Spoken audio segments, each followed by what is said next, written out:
नमस्कार, KP news 24/7 में आपका स्वागत है। मैं हूं अश्विनी आपके साथ। चलिए नजर डालते हैं आज की अहम सुर्खियों पर। कर्नाटक का पहला गैस आधारित बिजली संयंत्र इस महीने हो जाएगा चालू।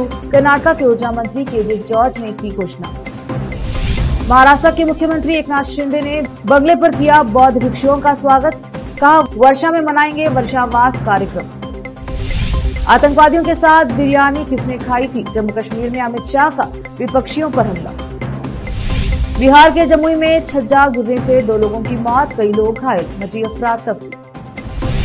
अजमेर के रूपनगढ़ में भूमाफिया गिरोह का तांडव, दिन दहाड़े ताबड़तोड़ बरसाई गोलियां, 2 लोगों की मौत।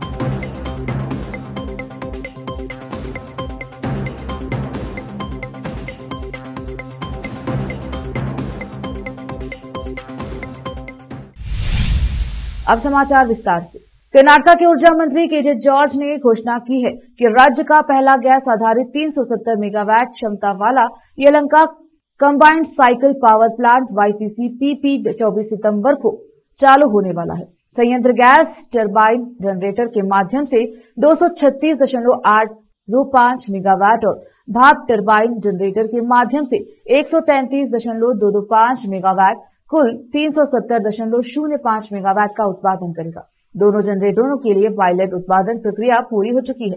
परियोजना की लागत 2,500 करोड़ रुपए है और यह 8 रुपए प्रति यूनिट की लागत से 2,755 मिलियन यूनिट बिजली पैदा करेगा।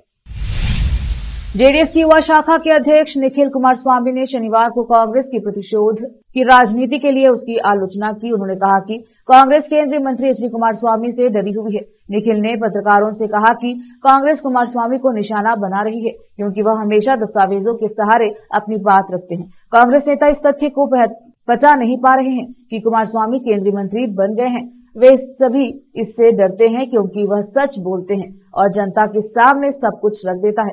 निखिल ने कहा, उन्होंने आरोप लगाया कि कांग्रेस नेता केंद्रीय मंत्री के खिलाफ पुराने मामले खंगालने की कोशिश कर रहे हैं। महाराष्ट्र के मुख्यमंत्री एकनाथ शिंदे के आधिकारिक आवास वर्षा बंगले पर बौद्ध भिक्षुओं का एक दल पहुंचा। उन्होंने सीएम शिंदे को धम्म आशीर्वाद दिया। अपने आवास पर बौद्ध भिक्षुओं का स्वागत करते हुए सीएम शिंदे ने उन्हें उपहार दिए। मुख्यमंत्री ने मीडिया से बात करते हुए बताया कि यह वर्षावास का उनका पवित्र महीना है, इसलिए वर्षावास कार्यक्रम उनके बंगले वर्षा में मनाया जा रहा है। महाराष्ट्र के मुख्यमंत्री एकनाथ शिंदे ने कहा, यह पहली बार हो रहा है। यहाँ चीवर दान, धम्मदान और भोजन दान किया जा रहा है। हमारे यहाँ कार्यक्रम होते रहते हैं, लेकिन यह कुछ अनोखा है। मैं विश्व में शांति स्थापित करने वाले भगवान महावीर को नमन करता हूँ। मैं बाबा साहेब अम्बेडकर को भी नमन करता हूँ, जिन्होंने हमें संविधान दिया। जम्मू कश्मीर के पूर्व राज्यपाल सत्यपाल मलिक ने रविवार को कहा, वो महाराष्ट्र विधानसभा चुनाव में विपक्षी महाविकास अघाड़ी के लिए प्रचार करेंगे। उन्होंने ये दावा भी किया कि इस बार के चुनाव में सत्तारूढ़ भारतीय जनता पार्टी का सफाया हो जाएगा। जम्मू कश्मीर का विशेष दर्जा खत्म करने में अहम भूमिका निभाने वाले मलिक मुंबई में शिवसेना उद्धव बालासाहेब ठाकरे प्रमुख और महाराष्ट्र के पूर्व मुख्यमंत्री उद्धव ठाकरे के आवास पर उनसे मुलाकात के बाद पत्रकारों से बातचीत कर रहे थे। महाराष्ट्र में 288 सदस्यीय विधानसभा के लिए नवंबर में चुनाव प्रस्तावित है। राज्य में सत्तारूढ़ महायुति में मुख्यमंत्री एकनाथ शिंदे की अगुवाई वाले शिवसेना, भाजपा और अजित पवार नीत राष्ट्रवादी कांग्रेस पार्टी एनसीपी शामिल है। रुकते हैं छोटे से ब्रेक के लिए, जल्द लौटेंगे ब्रेक के बाद।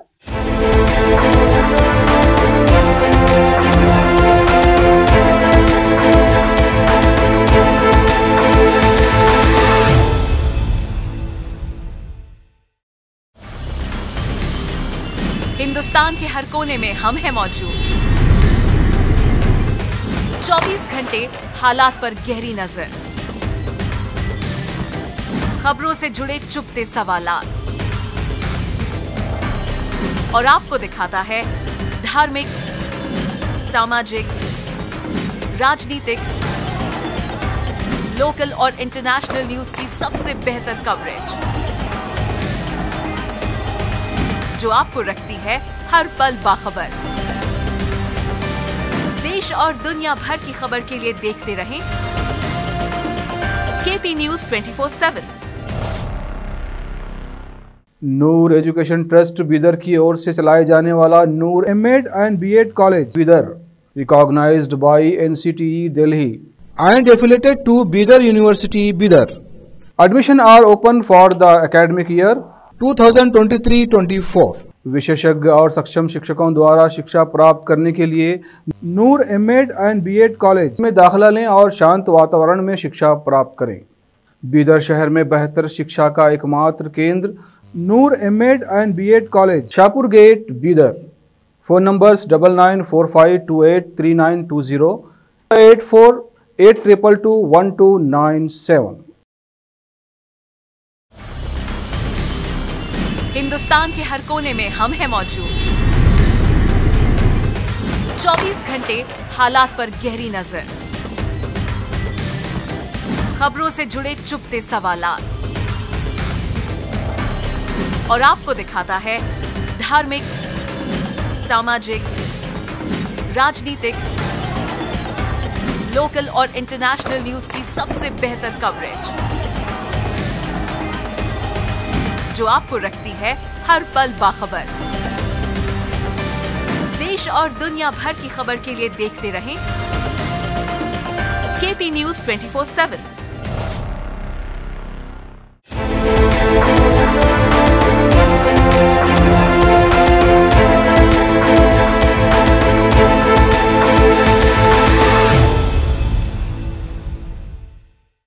ब्रेक के बाद स्वागत है आपका। देखते हैं समाचार।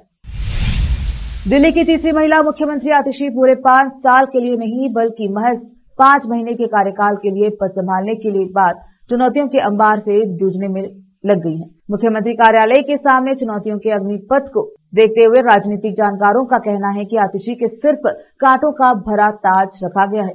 10 साल बाद दिल्ली को मिली महिला मुख्यमंत्री आतिशी के पास काम करने और खुद को साबित करने के लिए पर्याप्त समय नहीं होगा। ये उनके लिए सबसे अहम चैलेंज है। शायद यही वजह है कि आतिशी ने दिल्ली का मुख्यमंत्री चुने जाने के बाद अपने पहले बयान में ही साफ कर दिया कि अरविंद केजरीवाल ने ही उन्हें विधायक बनाया है, मंत्री बनाया और मुख्यमंत्री बनने की जिम्मेदारी दी। इसलिए दिल्ली का एक ही मुख्यमंत्री है और उनका नाम अरविंद केजरीवाल है। आतिशी के मंत्रिमंडल के साथी और आम आदमी पार्टी के सीनियर नेता गोपाल राय ने साफ कर दिया था कि उनकी पार्टी दिल्ली में समय से पहले अक्टूबर-नवंबर में चुनाव करवाना चाहती है। हरियाणा चुनाव में प्रचार से पहले जमानत पर बाहर निकले अरविंद केजरीवाल ने भी जंतर मंतर पर जनता दरबार में इसके स्पष्ट संकेत दिए। अगर ऐसा नहीं हुआ तो भी आतिशी के सामने दूसरी सबसे बड़ी चुनौती सीमित समय में विधानसभा चुनाव की तैयारी करने की है। केंद्रीय गृह मंत्री अमित शाह रविवार को भाजपा प्रत्याशी रविंद्र रैना के समर्थन में प्रचार करने जम्मू कश्मीर के नौशेरा पहुंचे। उन्होंने जनसभा में प्रमुख रूप से आतंकवाद के मुद्दे पर कांग्रेस और फारूक अब्दुल्ला को घेरा। उन्होंने इस बात पर बल दिया कि प्रधानमंत्री मोदी की अगुवाई में आतंकवाद अब अपनी आखिरी सांसें गिन रहा है। उन्होंने विधानसभा चुनाव में घाटी की जनता से रविंद्र रैना के पक्ष में मतदान करने की अपील की। उन्होंने कहा, अगर घाटी की जनता रैना के समर्थन में मतदान करे, उन्हें विजय बनाएगी तो हम नौशेरा घाटी में विकास की नई मिसाल कायम करेंगे। केंद्रीय मंत्री ने आतंकवाद का जिक्र कर जम्मू कश्मीर के पूर्व सीएम फारूक अब्दुल्ला और कांग्रेस पर निशाना साधा। उन्होंने कहा, अब्दुल्ला साहब, आप चिंता मत कीजिए, चुनाव संपन्न होने के बाद हम लोग श्वेत पत्र लेकर आने वाले हैं जो कांग्रेस को, आपको और मुफ्ती परिवार को पूरी तरह से एक्सपोज करेगा। आखिर आतंकवाद घाटी में कौन लेकर आया, किसकी शह पर आया? उस वक्त केंद्र में किसी सरकार थी और घाटी में किसका शासन था? किसने आतंकवादियों के साथ बिरयानी खाई थी? यह पूरा कच्चा चिट्ठा हम खोलकर रखने वाले हैं। बिहार के जमुई जिले में बड़ा हादसा हो गया है। दरअसल जमुई के सिकंदरा थाना इलाके के सिसडी गांव में बीती रात एक हादसे में छत का छज्जा टूटकर गिरने से मलबे में दबकर 2 लोगों की मौत हो गई। वहीं इस घटना में 1 दर्जन लोग घायल हो गए। घायलों में आधा दर्जन लोगों की इलाज निजी अस्पताल में किया जा रहा है। इस हादसे में जिन 2 लोगों की मौत हुई उनका नाम 55 वर्षीय जोगिंदर यादव और 52 वर्षीय जद्दू यादव बताया गया है। मिली जानकारी के अनुसार गांव में एक घर के छत के छज्जे के नीचे गिरने से लगभग 1.5 दर्जन लोग गर्भ पूजा को देख रहे थे। बताया जा रहा है कि गांव के दर्जनों लोग कुल देवता की पूजा को देखने के लिए वहां जुटे थे, जिसमें 1.5 दर्जन लोग छत के छज्जे के नीचे बैठे हुए थे। पूजा रात के लगभग 9 बजे शुरू हुई थी। लगभग 12 बजे की रात छज्जा अचानक टूटकर गिर गया और उसके मलबे में दबने से जोगिंदर यादव और जद्दू यादव की मौके पर ही मौत हो गई।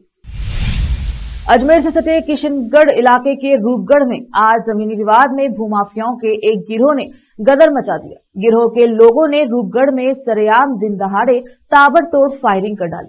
फायरिंग में 2 लोगों की मौके पर ही मौत हो गई और एक अन्य गंभीर रूप से घायल हो गया। इस दौरान गिरोह के लोगों ने रूपगढ़ की सड़कों पर अंधाधुंध तरीके से गाड़ियां दौड़ाई। इससे वहां अफरा तफरी मच गई। वारदात की सूचना मिलने पर पुलिस महकम में हड़कंप मच गया। 3 थाने की पुलिस मौके पर पहुंची और हालात को संभाला।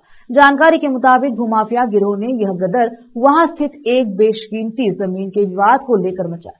गदर मचाने वाली गैंग का नाम BRC बताया जा रहा है। यह पूरा मामला रूपगढ़ में प्राइम लोकेशन पर स्थित जमीन से जुड़ा हुआ है। इस सरकारी भूमि का गलत बेचान कर पट्टे जारी कर इस जमीन पर भूमाफिया की भी नजर थी। इस जमीन को खरीदने वाले कुछ लोग आज वहां साफ सफाई के लिए आए थे। उसी दौरान भूमाफिया वहां पहुंच गए और ताबड़तोड़ फायरिंग कर दी।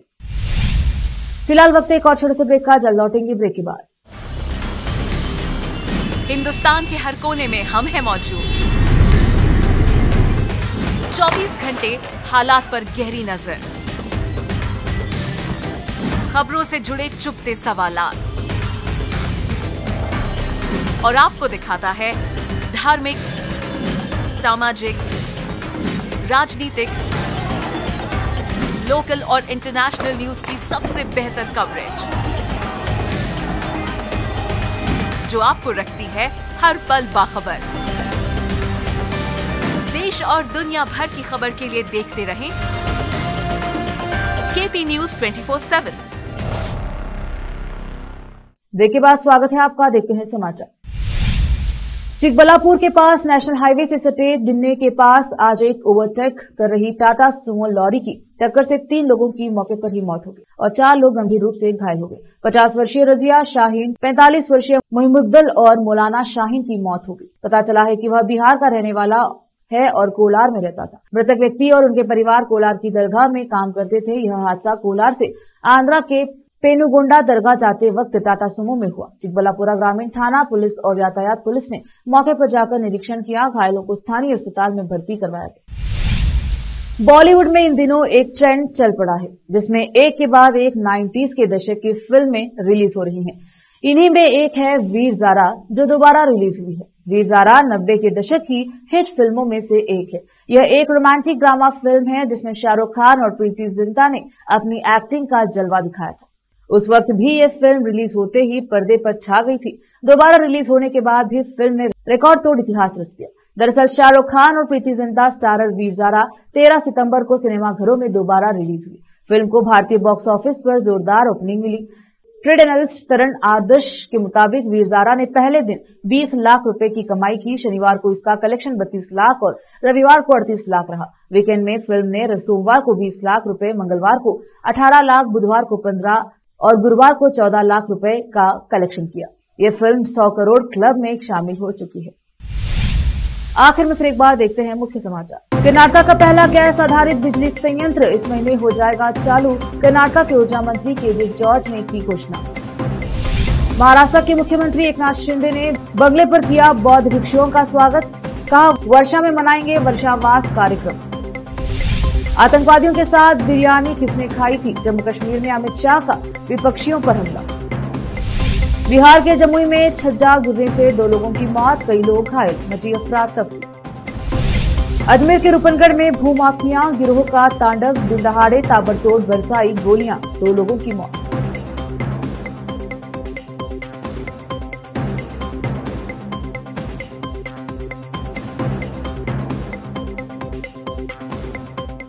KP न्यूज के बुलेटिन में अब तक के लिए इतना ही। देखते रहिए KP News 24/7। धन्यवाद।